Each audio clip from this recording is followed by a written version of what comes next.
Crypto currency سے نفع کمانا، کرپٹو کرنسی لے کر رکھنا اور بعد میں اس پر نفع حاصل کرنا کیسا ہے؟ محمد سرور ثوابی سے۔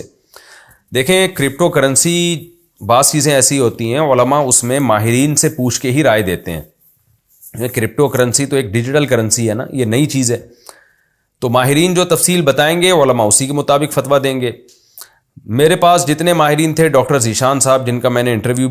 انہوں نے میرا لیا تھا، یا پتہ نہیں میں نے ان کا انٹرویو لیا تھا، یا دونوں نے ایک دوسرے کا انٹرویو لیا تھا، واللہ عالم۔ ان کی رائے یہ تھی، انہوں نے جو ہمیں ڈیٹیل بتائی تھی اس کے حساب سے جائز لگ رہا تھا ہمیں، تو ہم نے فتویٰ دیا جائز ہے۔ لیکن ایک اور بڑے عالم ہیں،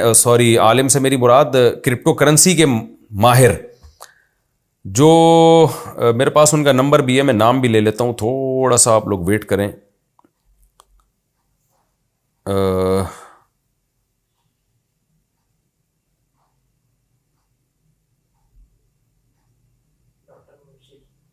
ڈاکٹر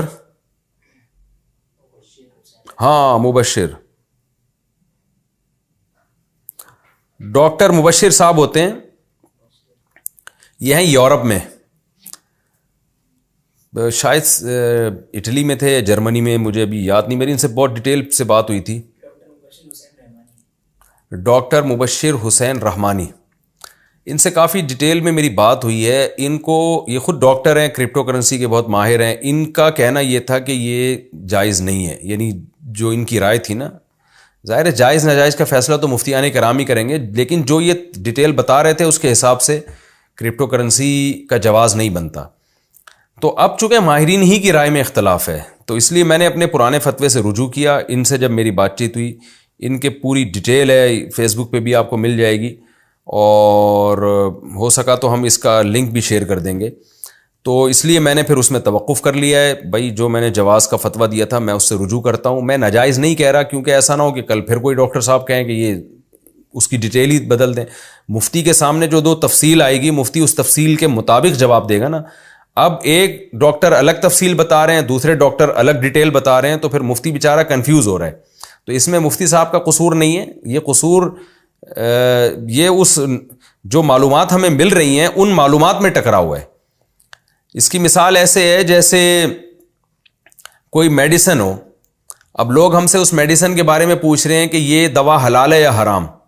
تو میں ڈاکٹروں سے پوچھوں گا نا کہ ڈاکٹر صاحب اس کے اجزاء بتائیں۔ اب ایک ڈاکٹر کچھ اور بتا رہا ہے، وہ بتا رہا ہے اس میں سور کی چربی شامل ہے، وہ بتا رہا ہے اس میں فلاں فلاں حرام اجزاء شامل ہیں، دوسرا ڈاکٹر کہہ رہا ہے کہ نہیں اس میں سور کی چربی نہیں ہے، تو مفتی تو کنفیوز ہو جائے گا، وہ کہے گا بھائی ڈاکٹروں کی رائے میں اختلاف ہے کہ اس میں ہے کیا۔ تو جب ڈاکٹروں کی رائے میں اختلاف ہے تو ہم یہی کہیں گے بھائی ہمیں نہیں پتہ اس کے بارے میں۔ تو اس لیے ماہرین علماء بھی اس بارے میں زیادہ تر نے توقف کیا ہوا ہے، کیونکہ خود جو ماہرین ہیں، جو کرپٹو کرنسی کے ماہرین ہیں، انہی کی رائے میں اختلاف ہو رہا ہے۔ تو اس لیے جب سے ڈاکٹر مبشر رحمانی صاحب سے میرا رابطہ ہوا ہے، وہ اس فیلڈ کے ماہر ہیں،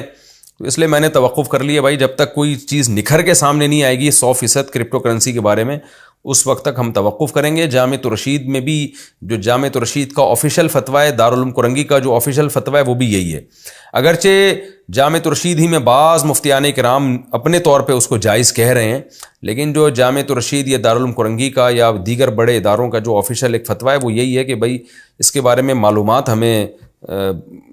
جو ہے نا وہ کلیئر نہیں ہے، اس لیے سب نے اس میں توقف کیا ہوا ہے اس میں جب تک۔ اور دیکھیں الحلال ابین والحرام ابین، حدیث میں آتا ہے حلال بھی واضح حرام بھی واضح، اور کچھ چیزیں مشتبہات میں ہیں، تو بہتر یہی ہے کہ جب تک 100% اس کے جائز ہونے کا یقین نہیں ہوتا، مشتبہات